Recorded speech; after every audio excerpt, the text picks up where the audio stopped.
법무장관이 가상화폐 거래 금지와 거래소 폐쇄까지 검토하고 있다고 밝혔습니다. 그동안 거래 허용에 무게를 두었던 금융위원회도 입장을 바꿔 거래소 폐쇄 방침에 동조했습니다. 서울 집값이 계속 오르자 정부가 과열 지역에서 강력한 단속을 펼치기로 했습니다. 국세청을 중심으로 탈세 의심 거래를 조사하고 특별 사법경찰을 투입해 불법 청약 전매와 호가 부풀리기를 단속합니다. 북한의 평창올림픽 참가에 대해 우리 국민 10명 가운데 8명이 찬성하는 걸로 조사됐습니다. 그러나 단일팀 구성은 무리할 필요 없다는 응답이 70%를 넘었고 체류비 지원에 대해서도 반대가 많았습니다. 지난해 6월 귀순한 북한 병사가 최전방 초소 GP에서 맞닥뜨린 우리 측 군인이 러닝 셔츠 차림이었다는 어제 SBS 보도에 대해 국방부가 사실이 아니라고 밝혔습니다. 하지만 당시 GP에 근무하다 전역한 병사는 군의 해명과 다른 증언을 내놨습니다. 단독 보도합니다. 평창 올림픽에 참가하는 북한 대표단을 우리가 지원하는 건 UN 대북 제재에 어긋난다는 주장이 나오고 있습니다. 미국의 제재 명단에 올라있는 김정은의 여동생 김여정 등이 고위급 대표단에 포함되면 참가를 허용할지 여부도 논란입니다. 사실은 코너에서 따져봅니다. 그동안 공개되지 않았던 제천 화재 당시 초반 18분간의 무전을 SBS가 입수해 들어보니 알아듣기 힘든 잡음만 가득했습니다. 골든타임에 무전이 먹통이 되면서 구조 작업에 차질을 빚은 것으로 보입니다. 단독 보도합니다. 환경미화원이 아파트 공사장에서 날아온 것으로 추정되는 술파이프에 맞아 숨졌습니다. 사고 당시 미화원은 공사장으로부터 약 23m 떨어진 곳에서 청소 작업을 하고 있었습니다. 남부지방에 사흘째 폭설이 이어지면서 항공기가 무더기 결항하고 바닷길이 막혀 혼란이 빚어졌습니다. 이번 겨울 들어 가장 추운 날씨에 전국에서 계량기 동파 사고도 잇따랐습니다.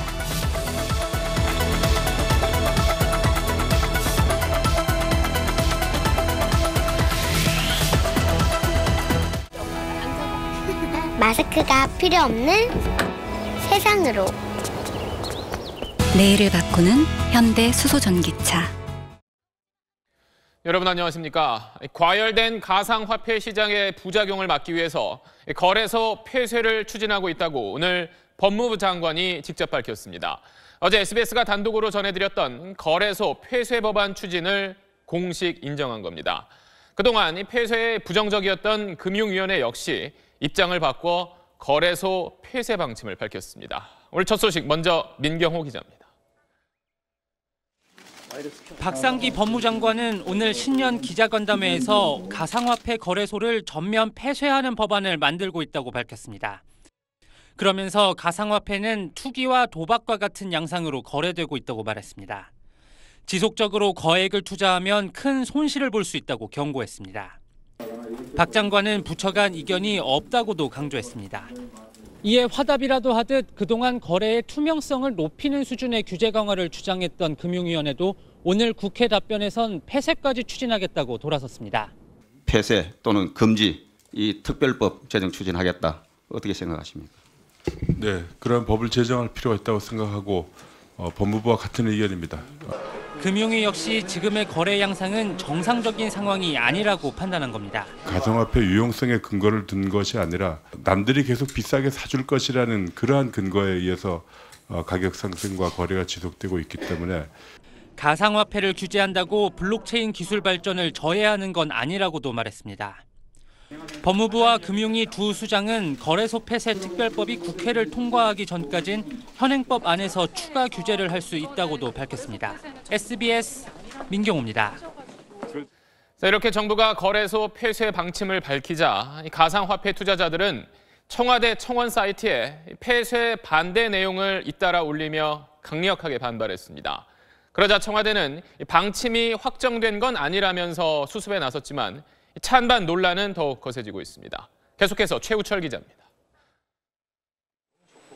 국내 거래소가 폐쇄되면 기존 투자자들은 개인 간 거래나 해외 거래소를 이용해야 하는데 매매가 불편해지고 차익을 얻을 기회가 제약돼 재산권 침해나 마찬가지라며 반발하고 있습니다.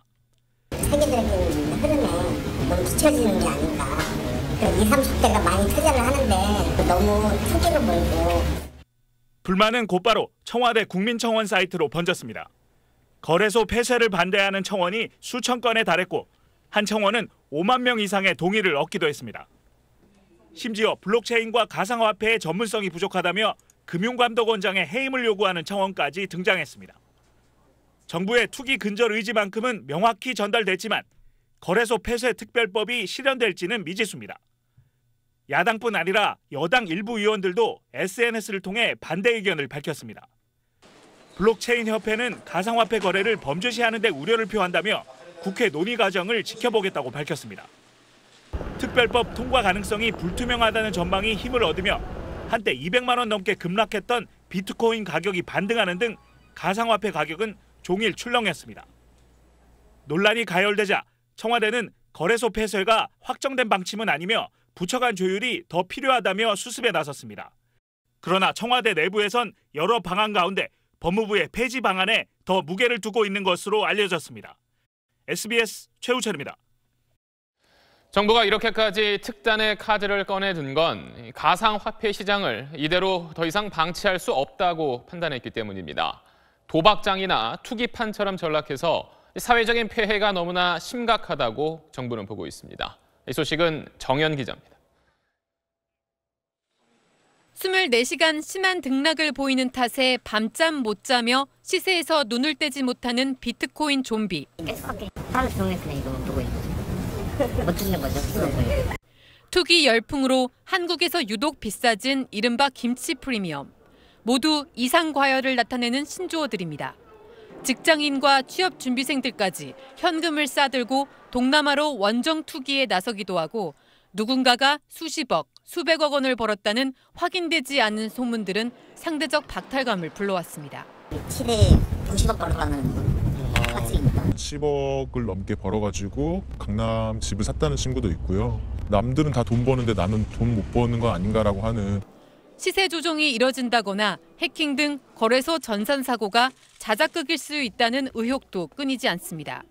아무런 제재가 없는 탓에 검은 돈을 세탁하거나 편법 증여 수단으로 악용될 가능성도 제기됐습니다.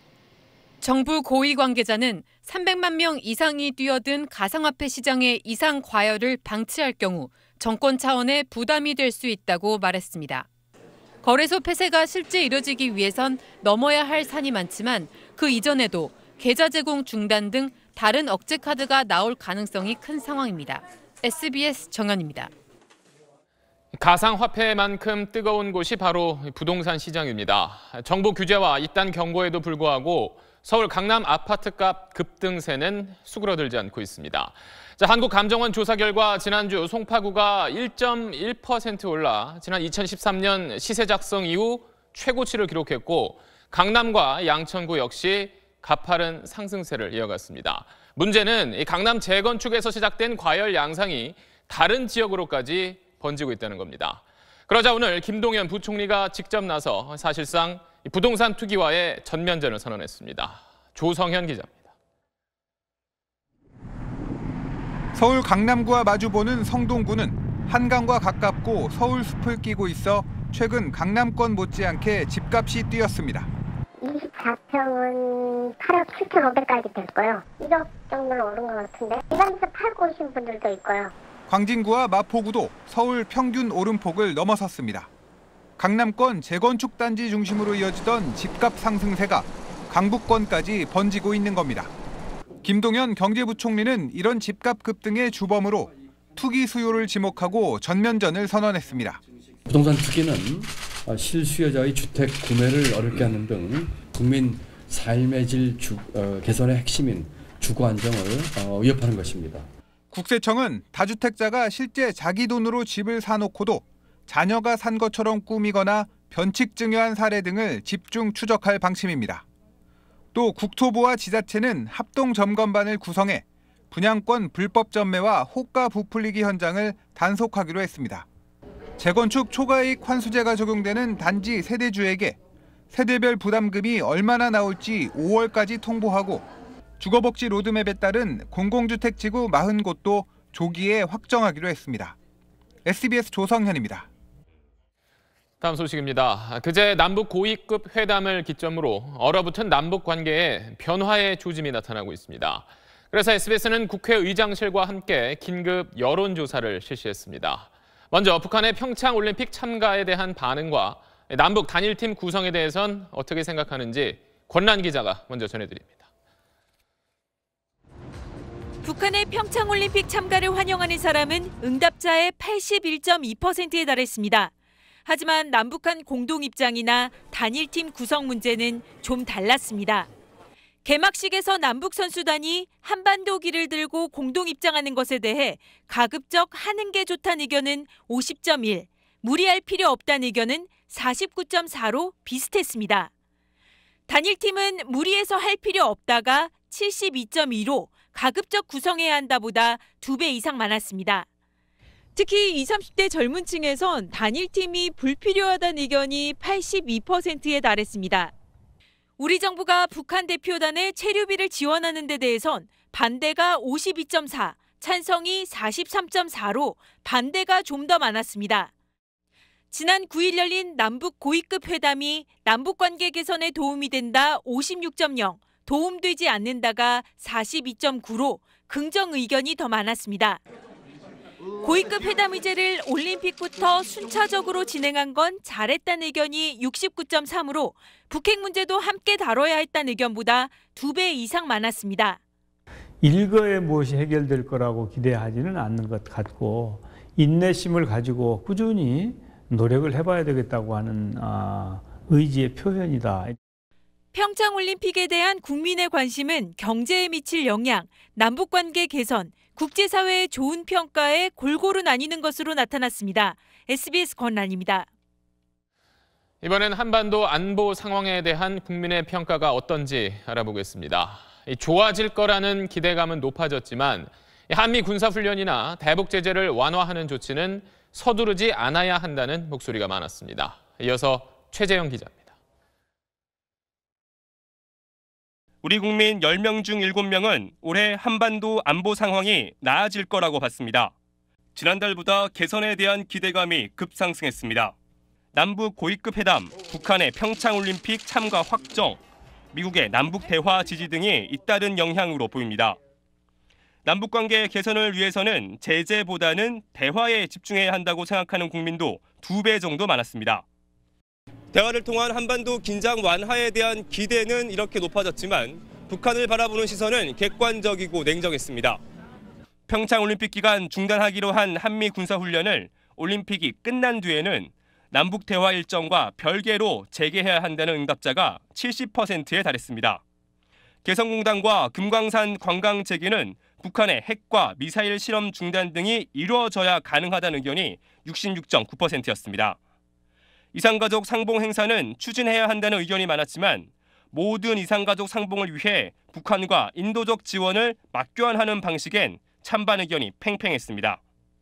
한민족이라는 감정적 부분보다는 핵이라는 현실적 위협 아래 현실적이고 객관적인 입장을 반영한 결과라고 볼 수 있겠습니다.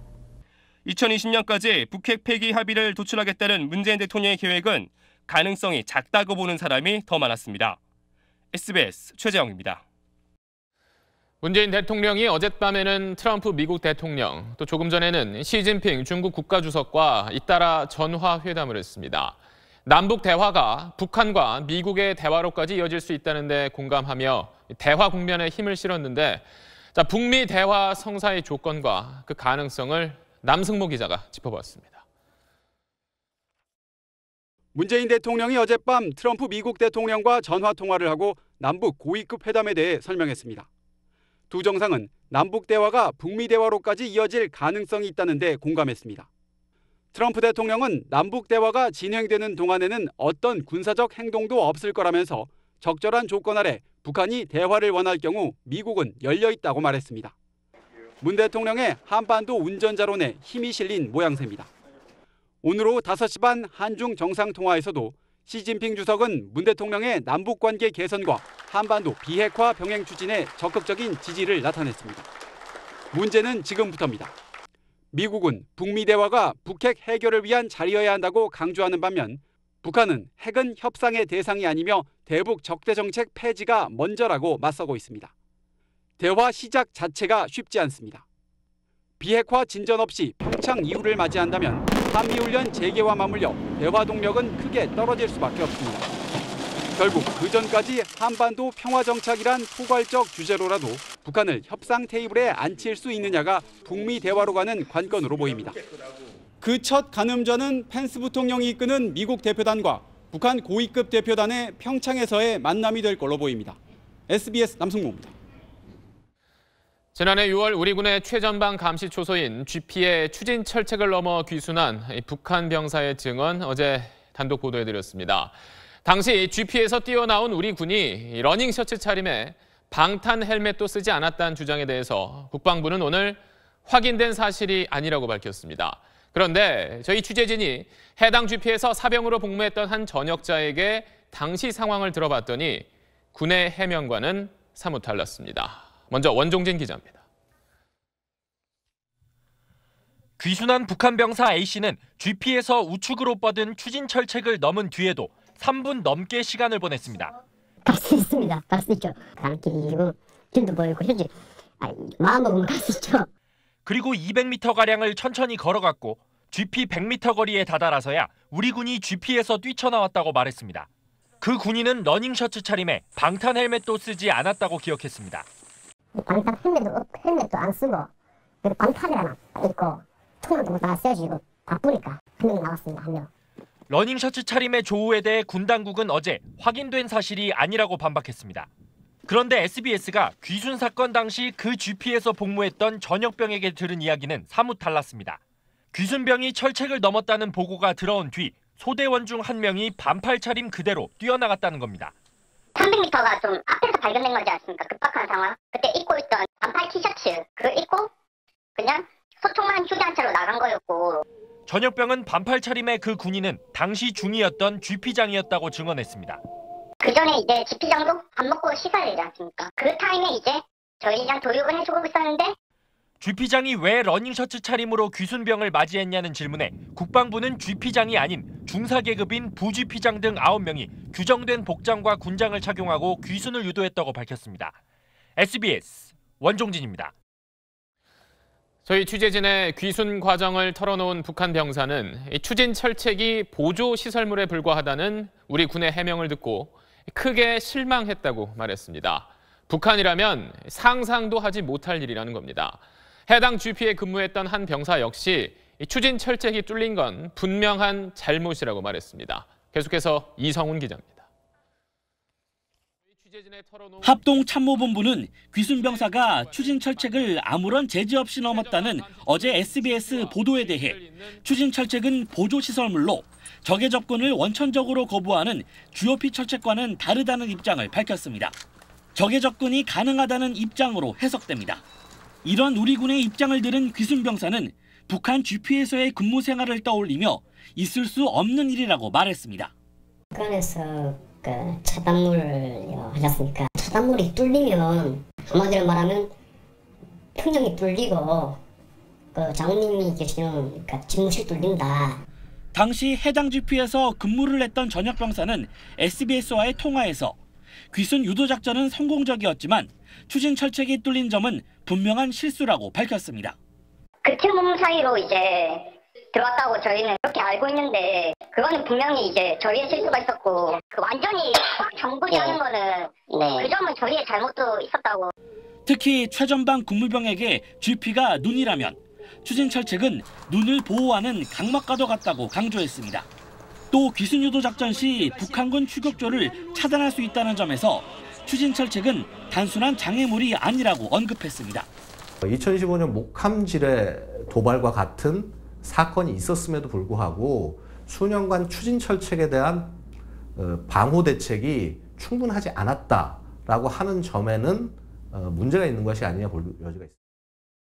추진 철책이 뚫렸다는 점보단 이를 아무렇지도 않게 여기고 자신들의 공만 강조하는 우리 군의 자세가 더 큰 문제로 보입니다. SBS 이성훈입니다. 다스의 120억 원대 비자금 의혹을 밝히기 위해서 검찰이 오늘 압수수색에 나섰습니다. 검찰은 지난 2008년 이 돈을 다스 직원이 횡령한 돈이라고 결론 내렸던 특검 관계자들을 이르면 다음 주 불러 조사할 계획입니다. 먼저 윤나라 기자입니다. 서울 영포빌딩에 있는 다스 사무실에 검찰 수사관들이 들이닥칩니다. 오셨어요? 동부지검에서 왔습니다. 여세요. 문 빨리 여세요. 서울 동부지검의 다스 비자금 의혹 관련 수사팀은 경주의 다스 본사와 이상은 회장의 자택 등 10여 곳을 동시에 압수수색했습니다. 지난달 수사팀이 출범한 지 16일 만에 강제 수사에 착수한 겁니다. 다스 비자금 의혹이 제기된 120억 원이 직원 조모 씨 개인이 횡령한 돈인지 회사 차원에서 조성한 비자금인지를 확인하기 위해서입니다. 지난 2008년 법원의 이단 영장 기각으로 다스의 동의를 받아 자료를 확보해 수사를 벌였던 정호영 특검팀은 직원 조모 씨가 개인적으로 횡령한 것이라고 결론 냈습니다. 검찰은 압수수색에서 확보한 자료를 분석해 120억 원이 만들어지고 특검 수사 뒤 반환된 과정을 자세히 확인할 계획입니다. 돈의 흐름을 따라가다 보면 다스의 실제 주인이 누구인지를 찾는 데도 도움이 될 것으로 기대하고 있습니다. 검찰은 120억 원을 조 씨 개인이 횡령한 것으로 결론 내린 특검 관계자들도 이르면 다음 주부터 소환할 계획입니다. SBS 윤나라입니다.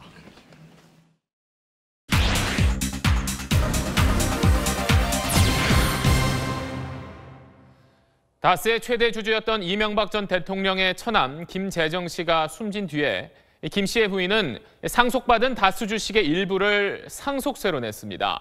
자신에게 가장 불리한 방식을 선택한 건데 이게 다스 실소유자가 따로 있다는 증거라면서 참여연대가 관련 자료를 검찰에 제출했습니다. SBS가 이 자료에 담긴 고 김재정 씨의 재산 목록을 입수했습니다. 그걸 살펴봤더니 국세청이 비상장 주식인 다스의 주식으로만 상속세를 받은 과정에 문제점이 드러났습니다. 먼저 박하정 기자입니다. SBS가 입수한 상속에 관한 사항이라는 문건에는 고 김재정 씨 소유의 부동산과 주식, 골프와 콘도 회원권 등의 내역이 담겨 있습니다. 상속세법 시행령은 국세청이 현금이 아닌 부동산이나 유가증권으로 세금을 받으려면 우선 국공채, 그다음 상장 주식과 부동산으로 받고 그 뒤 4순위로 비상장 주식을 받도록 하고 있습니다. 환금성, 즉 돈으로 바꾸기 용이한 것부터 받도록 한 겁니다. 김재정 씨 소유였다가 부인 권모 씨에게 상속된 부동산 33건을 확인했습니다. 그 가운데 3,300여 제곱미터 넓이인 경기도 화성의 땅을 찾아가 봤습니다. 부인 권 씨는 이 땅에 근저당을 설정했습니다. 그날은 상속세 신고 기한 마지막 날이었습니다. 신고 마지막 날 4천만 원 규모 근저당이 30년 기한으로 똑같이 부동산 2곳에 설정됐습니다. 한 곳은 이전 소유자인 이명박 전 대통령 명의로 190만 원 근저당이 역시 30년 기한으로 설정돼 있었습니다. 부동산이 저당 잡히면 팔아서 돈으로 바꾸기 어렵기 때문에 물납 대상에서 제외되는데 김 씨 부동산은 이렇게 비슷한 시기에 근저당이 설정되거나 공유재산으로 처리됐습니다. 부동산이 물납 대상이 되는 걸 피하기 위해서였던 걸로 보이는데 국세청은 아직까지도 매각 처분하지 못하고 있는 4순위의 비상장 주식 다스의 주식을 세금으로 받아줬습니다. SBS 박하정입니다. 자, 부동산을 저당 잡혀서 물납 대상에서 뺐다면 일종의 꼼수로 볼 수 있겠지만 62억 원 규모의 상장 주식이 있는데도 그걸 감췄다면 문제는 더 심각하다고 봐야 할 겁니다. 처분이 쉬운 유가증권 보유 사실을 숨긴 건지 아니면 국세청이 알고도 봐준 건지 이어서 김종원 기자가 단독 취재한 내용입니다. 사망 당시 김재정 씨의 재산 목록 가운데 주식 보유 현황을 기록한 걸로 보이는 문서입니다. 현대증권 계좌로 주식 7개 종목 모두 62억 원어치를 보유한 걸로 돼 있습니다.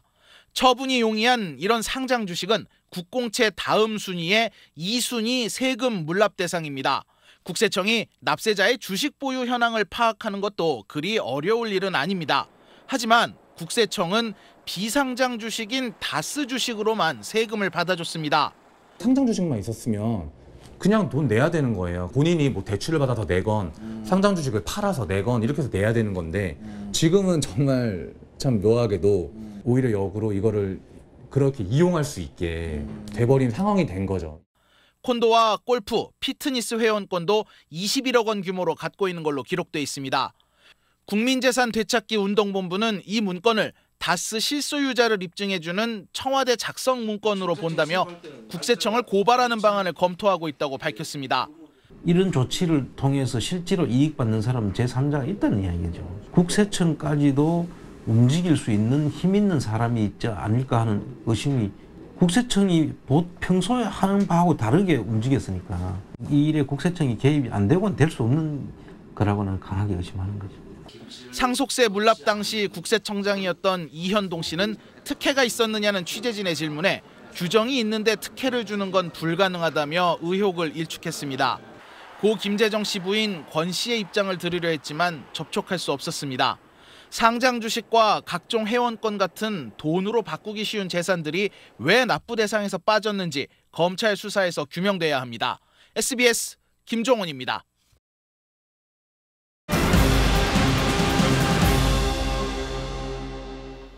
제천 스포츠센터 화재 참사 당시 소방대는 화재 직후 구조의 골든타임이었던 18분 동안의 무전 녹취를 공개하지 않아왔습니다. SBS가 문제의 18분간 무전을 입수해 들어봤는데 잡음만 가득했습니다. 무전이 먹통이니 구조가 제대로 될 리 없던 겁니다. 전형우 기자의 단독 보도입니다. 119 상황실이 첫 무전을 한 건 신고 3분 뒤인 3시 56분입니다. 출동대는 신속히 출동하시고 신고 계속 들어오고 있는 상황입니다. 4시 2분 상황실과 현장의 무전이 엉킵니다. 제천 구조대 여기 국사. 상황실의 무전 호출엔 잡음만 되돌아왔습니다.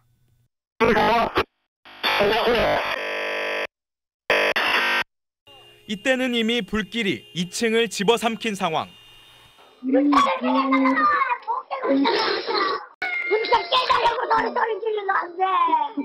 2층 희생자와의 통화는 4시 16분이 마지막이었습니다. 무전은 4시 20분까지 18분간 먹통이 됐습니다. 2층 희생자들이 생존해 있었을 골든타임을 날려버린 겁니다. 그 사이 상황실과 현장은 알아듣지 못할 교신만 9차례 시도했습니다.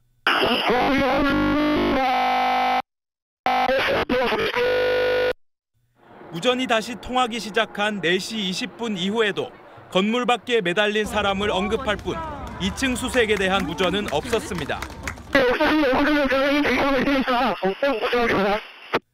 상황실과 현장 지휘자가 무전 대신 휴대전화로 통신한 탓에 2층 상황은 구조대 전체에 빠르게 전달되지 못한 겁니다. 소방합동조사단은 충북소방본부의 경우 매일 실시해야 하는 무선통신망 점검을 하지 않았다고 밝혔습니다. SBS 전영우입니다. 통신도 문제였지만 소방당국의 현장 지휘와 초기 대응도 엉망이었습니다.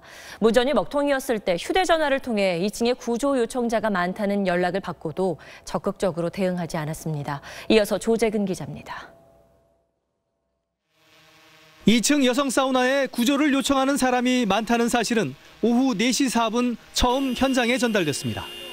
상황실이 휴대전화로 현장 화재조사관에게 2차례 알렸고 지휘조사팀장에게도 역시 휴대전화로 이 사실을 전했습니다.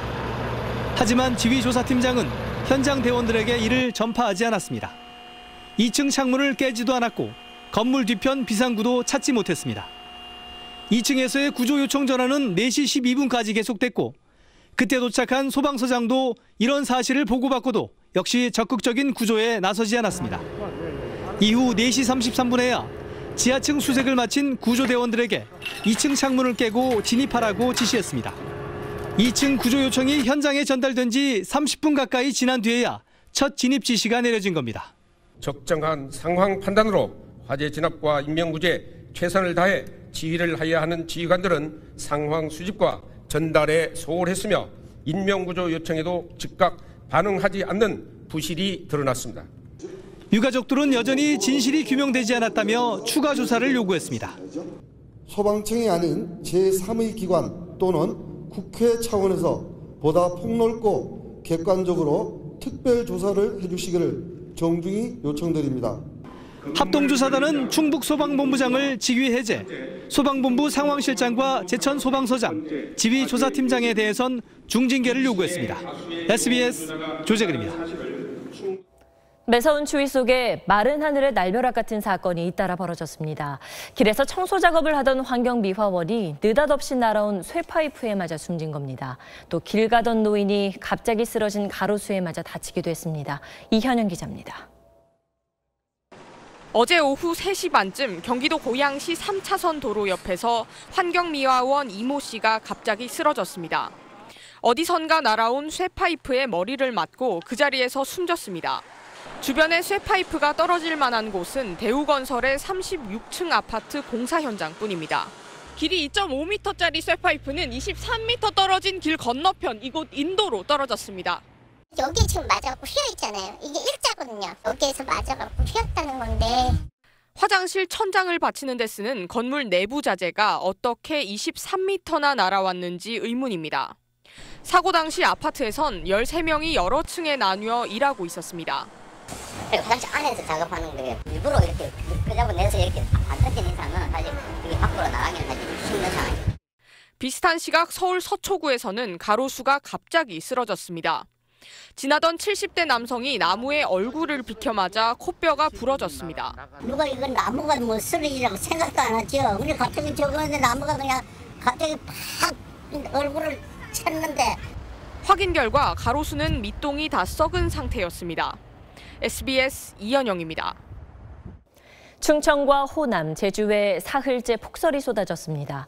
특히 제주공항은 오늘 오전 한때 폐쇄됐다가 운항을 재개했는데 계속 눈이 내리면서 조금 전 또 1시간 동안 운항이 중단되기도 했습니다. 5천 명 넘는 승객들이 큰 불편을 겪었습니다. 이용식 기자입니다. 폭설에 활주로가 파묻혀 이륙하지 못한 항공기들이 줄지어 서 있습니다. 결항이 속출하면서 대체 항공편을 알아보려는 승객들이 창구로 몰려들었습니다. 오늘은 일단 좌석이 지금 없고 내일이나 모레로 변경 또는 환불 저희가 수수료 없이 전체 진행해드리고 있습니다. 결항 사실을 뒤늦게 안 승객들은 발만 동동 굴러야 했습니다. 저희도 공항에 와서 이제 결항이 되었다는 소식을 알게 되었거든요. 그래서 지금 매우 당황스러운 상황이어서. 김포와 김해공항에서도 제주도행 항공기가 무더기 결항하면서 큰 혼잡을 빚었습니다. 제주공항은 운항 중단 3시간 만인 오전 11시 50분부터 재개했지만 운항이 줄줄이 밀리면서 5천여 명이 김밥과 생수로 끼니를 때우며 기다리는 등 큰 불편을 겪었습니다. 저녁 6시 반부터 제설 작업 때문에 항공기 운항이 또 중단됐습니다. 이에 따라 제주공항은 김포와 김해로 향하는 승객에 대해 내일 새벽 2시까지 3시간 연장 운영하기로 했습니다. 하지만 일부 저가 항공사는 대체 항공편 제공이 늦어지면서 내일까지 여파가 계속될 것으로 보입니다. 풍랑과 폭설로 바닷길도 막혀 여객선 54편도 발이 묶였습니다. 사흘째 폭설이 내린 호남 지방은 마을 곳곳이 고립됐습니다. 눈이 수북이 쌓인 마을 진입로입니다. 기온까지 영하로 크게 떨어지면서 주민들의 발길이 끊겨 마을은 적막한 모습을 보이고 있습니다. 지금까지 한라산에 40cm가 넘는 눈이 쌓였고 호남 서해안에도 20cm 이상의 눈이 와 국립공원도 대부분 입산이 통제됐습니다. SBS 이용식입니다. 오늘 서울은 이번 겨울 들어 가장 추웠습니다. 그리고 내일은 더 춥겠습니다. 추위의 표정과 이번 한파의 원인을 박창근, 안영인 기자가 이어서 전해드립니다. 하루 종일 밖에서 일하는 집배원들은 출근 전부터 강추위와의 싸움이 시작됩니다. 내복부터 점퍼까지 5겹을 껴입고 귀마개와 장갑도 필수입니다. 하지만 오토바이를 몰다 보면 금세 옷 사이로 찬바람이 뚫고 들어옵니다. 저희들이 또 하는 일이 또 이제 야외에서 하는 일이기 때문에 그 좀 살이 애이는 기분도 있죠. 올겨울 가장 낮은 기온을 기록한 오늘 서울에서만 25개의 계량기가 동파됐습니다. 일부 음식점에선 수도관을 지나는 물까지 얼어 관이 막히기도 했습니다. 물을 못 쓰게 된 음식점은 하루 동안 장사를 못했습니다. 물이 쫄쫄 오다가 딱 떨어진 거예요. 저런 못하는 것들은 낮에 내비물로 좀 했고. 언 강물 위로 흰눈도 쌓여 있습니다. 밤사이 서울 기온이 영하 12.6도까지 떨어지면서 한강 일부가 얼어붙기 시작한 겁니다. 한강 위쪽으로 올라와 봤습니다. 얼음이 단단하게 얼어 이렇게 쇠막대로 내리쳐도 깨지지 않을 정도입니다. 내일 아침 최저 기온은 영하 15도로 오늘보다도 더 추울 거라고 기상청은 설명했습니다. SBS 박찬근입니다. 평상시 북반구 지역의 공기 흐름입니다. 이렇게 강한 편서풍이 북극의 찬 공기를 극지방에 가둬놓고 있습니다. 그런데 최근 북극이 따뜻해지면서 편서풍이 점차 약해지고 있습니다. 편서풍이 약해지면 마치 둑이 터진 것처럼 북극의 찬 공기가 흘러내려옵니다. 미국 동부 지역에서는 지난 연말부터 찬 공기가 쏟아져 내리면서 기록적인 한파와 폭설이 몰아쳤습니다.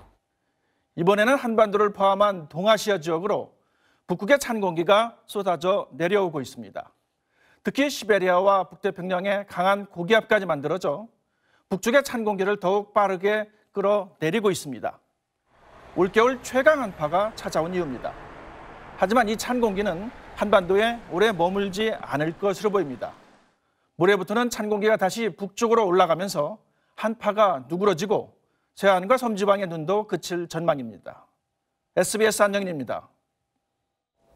지하철역이나 휴게소처럼 많은 사람이 이용하는 곳엔 아기 기저귀 교환대가 설치돼 있죠.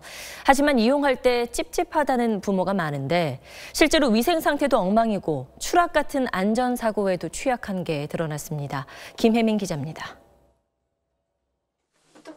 30대 주부 유수정 씨는 지난해 5월 공항 화장실에서 아이 기저귀를 갈다 응급실로 달려가야 했습니다. 안전벨트가 없는 기저귀 교환대 위에 아이를 눕혀놨는데 잠시 한눈을 판 사이 아이가 바닥으로 떨어진 겁니다. 네, 가벼운 뇌진탕하고 그리고 등에 이렇게 멍이 전체적으로 들었거든요. 저는 진짜 놀랐어요. 화장실에 비치된 기저귀 교환대는 이렇게 일반 사람들이 가방을 올려두는 등 다른 용도로 사용하는 경우가 많아 파손되거나 지저분해지기 쉽습니다. 실제로 한국소비자원이 공공시설 여자화장실의 기저귀 교환대를 살펴보니 조사 대상 30개 가운데 10개의 안전벨트가 고장난 상태였습니다. 설문조사 결과 안전사고의 75%는 안전벨트를 채우지 않았을 때 벌어졌습니다. 위생 상태도 심각해 기저귀 교환대 매트에선 화장실 손잡이 1.7배 수준의 세균이 검출됐습니다.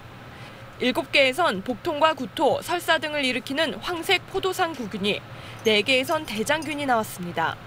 무엇이나 물고 빠는 습성이 있는 아이들이기 때문에 기저귀 교환대가 더러울 경우에 이것이 굉장히 문제가 될 수 있습니다.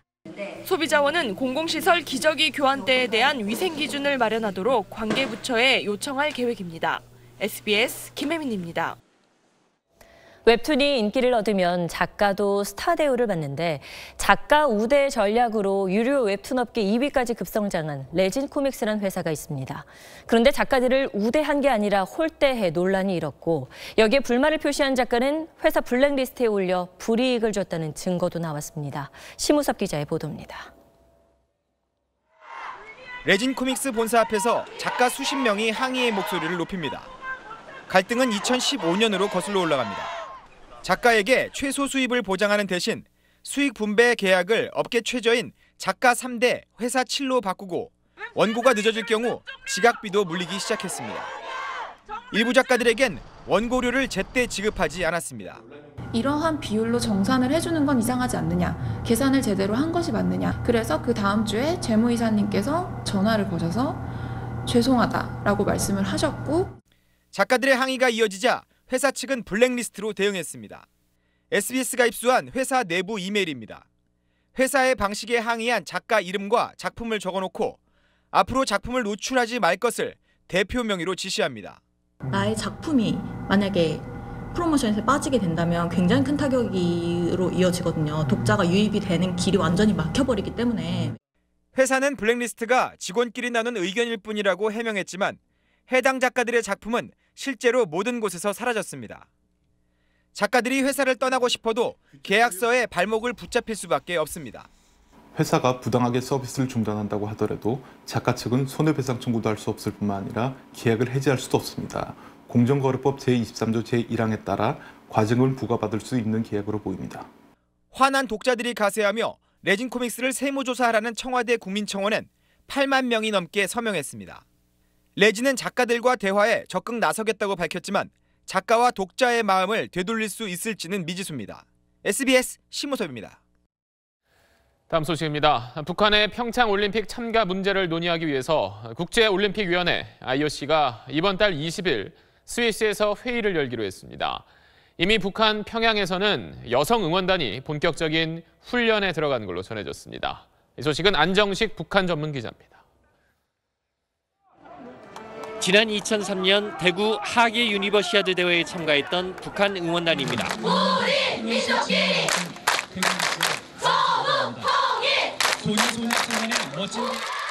일사불란한 움직임으로 상당한 훈련을 받았음을 짐작하게 합니다.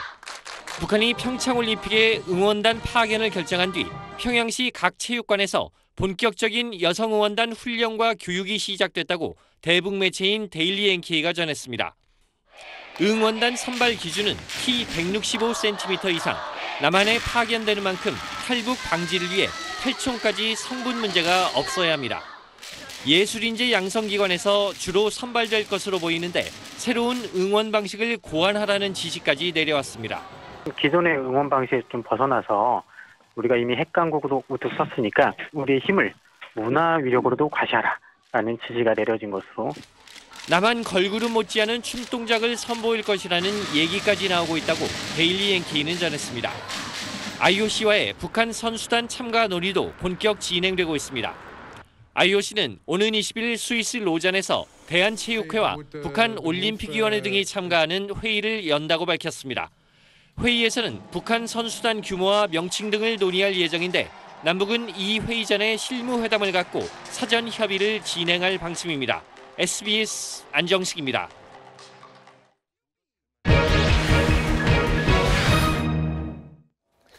그런데 이 평창올림픽에 참가하는 북한 대표단과 선수단에 대해서 남측이 지원을 할 경우 유엔 차원의 대북 제재를 위반하는 거란 주장도 있습니다. 과연 맞는 말인 건지 오늘 사실은 코너에서 한번 따져보겠습니다. 자, 남북회담 합의 가운데는 올림픽에서 남측이 필요한 편의를 보장해준다 이런 내용이 있는데 그럼 우리가 뭐 북한에 밥 먹는 거나 뭐 잠자는 거 이런 걸 지원해주면 이게 유엔의 제재를 위반하게 되는 건가요? 네, 저희가 일단 여기에 이름이 올라 있는 북한 문제 전문가 9명에게 의견을 물어봤습니다.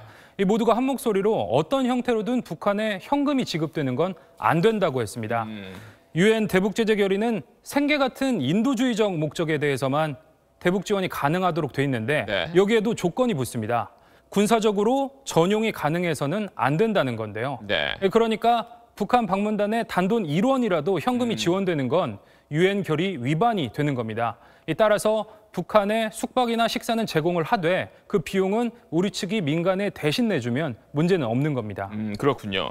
그리고 또 하나의 관심사가 과연 북한이 어떻게 이제 평창에 올지 또 이 부분인데 이에 대해서 최문순 강원지사가 크루즈선을 보내는 방안 이걸 언급한 적이 있는데 이거는 문제가 없는 건가요? 네, 전문가 9명 중 4명은 가능하다고 봤고 5명은 판단 유보나 결의 위반 소지가 있다고 답했는데요. 유엔 결의는 북한에 선박을 임대해주거나 승무원을 제공하려면 유엔 대북제재위원회 승인을 받도록 했습니다. 크루즈선을 보낼 수 있다는 쪽은 올림픽이 평화를 상징하는 국제 스포츠 행사니까 제재위가 허용을 할 것이라고 봤지만 반대로 어렵다는 쪽은 국제사회의 대북제재 흐름에 당장은 역행하는 거라서 유엔의 안건을 가져가는 자체가 한국의 외교적인 부담이 될 거라고 봤습니다. 그런데 이제 과거 사례를 보면 부산 아시안 게임 때는 만경봉호를 타고 왔고 또 이제 인천 아시안 게임 때는 고려항공 타고 이제 인천공항으로 왔단 말이에요. 이렇게 북한 소속의 선박이나 여객기를 타고 들어오는 거 이거는 괜찮은 건가요? 네, 2년 전에 북한 4차 핵실험 이후에 유엔 대북 제재가 강화되면서 어려워졌습니다. 고려항공은 화물 검색을 받아야 되고 항공유 공급이 제한이 됩니다. 또 북한에 들른 선박은 일정 기간 한국에 입항할 수 없도록 하는 게 한국의 독자 제재 가운데 하나입니다. 그래서 논란을 피하려면 하늘길이나 뱃길 말고 육로를 이용하는 게 가장 낫다는 게 전문가들의 공통 의견입니다. 그렇군요. 그리고 하나만 더 물어보죠. 북한의 고위급 대표가 올지도 이제 관심사긴 한데 이렇게 김정은의 동생 김여정, 이렇게 최룡해 이 사람들이 오는 것 자체는 문제가 없는 건가요? 네, 일단 이 두 사람은 유엔 대북 제재 명단에는 포함이 돼 있지 않습니다. 다만 최룡해는 우리나라 또 김여정은 미국의 제재 명단에 올라가 있는데요. 그래도 올림픽이 국제 행사인 만큼 둘의 입국을 허용할 수 있다는 의견이 6대 3으로 많았습니다. 네, 앞으로 실무회담에서 좀 풀어야 할 숙제들이 많이 있겠네요. 잘 들었습니다. 네, 일본 소니가 반려견 로봇의 대명사인 아이보 신형 모델을 12년 만에 내놨습니다. 한국과 중국 업체에 밀려 몰락해가던 소니가 인공지능 기술을 통해 화려했던 옛 모습을 되찾아가고 있습니다. 도쿄 최호원 특파원입니다. 12년 만에 돌아온 강아지 로봇 아이보입니다. 살아있는 강아지처럼 짖고 머리도 흔들고 꼬리도 움직입니다. 처음 본 주인의 지시에 따라 맞장구도 칩니다. 신형 아이보는 인터넷으로 클라우딩 인공지능에 끊임없이 접속해 주변을 학습합니다. 아이보. 인공지능 덕분에 주인과 낯선 사람을 구별하고 스스로 집안 구조를 파악할 수 있습니다. 지난 1999년에 출시된 아이보는 세계에서 가장 귀여운 로봇으로 불리며 인기를 끌었지만 소니의 경영 악화로 2006년부터 생산이 중단됐습니다. 게임기와 반도체 호황으로 제도약의 발판을 마련한 소니는 이번엔 가정용 인공지능 로봇으로 부활의 완성을 꿈꾸고 있습니다. 우리 돈 200만 원의 고가에도 예약 판매에서 매진됐습니다. 미국 라스베이거스에서 열린 국제 가전 박람회에서도 크게 주목받고 있습니다. And ladies and gentlemen, Aibo is just the beginning. Think of the possibilities and challenges we can tackle in homes, urban spaces, hospitals, and even schools with AI and robotics. 20년 만에 최고 수준인 연간 6조 3천억 원의 영업이익을 바라보는 소니에게 아이보는 전자왕국 재건의 상징이 되고 있습니다. 도쿄에서 SBS 최호원입니다. 검찰이 노조원에게 부당 노동 행위를 한 혐의로 안광한, 김장겸 전 사장, 또 백종문, 권재홍 전 부사장까지 MBC 전직 임원 4명을 불구속 기소했습니다. 안 전 사장은 MBC 대표이사이던 지난 2014년 10월 당시 보도본부장이던 김장겸 전 사장과 함께 기자와 PD를 포함한 노조조합원을 업무에서 배제시키려고 새로운 부서를 만들어 부당하게 전보한 혐의를 받고 있습니다.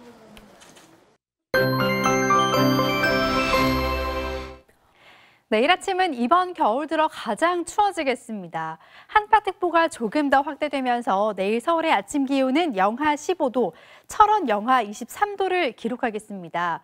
내일 아침을 기점으로 기온이 약간씩은 오르긴 하겠지만 이번 추위는 이틀 정도는 더 견디셔야겠습니다. 서해안 지방은 내일 오전까지 눈이 오겠습니다. 이미 많은 눈이 쌓인 상태여서 사고 없도록 조심하셔야겠는데요. 울릉도와 한라산은 5에서 20cm, 제주와 호남 서해안 지방은 2에서 5cm 안팎의 눈이 올 것으로 보입니다. 계속 서해상에서 눈구름대가 만들어지면서 현재 충청 이남 서쪽 지방을 중심으로 눈이 오고 있습니다. 내일 오전이면 모두 그칠 것으로 보입니다. 아침 공기는 조금 더 차갑겠고요. 한낮 기온은 서울이 영하 5도, 남부지방도 영하권에 머무는 곳이 많겠습니다. 일요일부터는 추위가 물러가겠습니다. 내셨습니다. 네, 제주 지역에 내린 많은 눈으로 오늘 항공기 결항이 잇따랐습니다. 이곳 가실 분들 미리 운항 여부 꼭 확인하시기 바랍니다. 뉴스 마치겠습니다. 고맙습니다.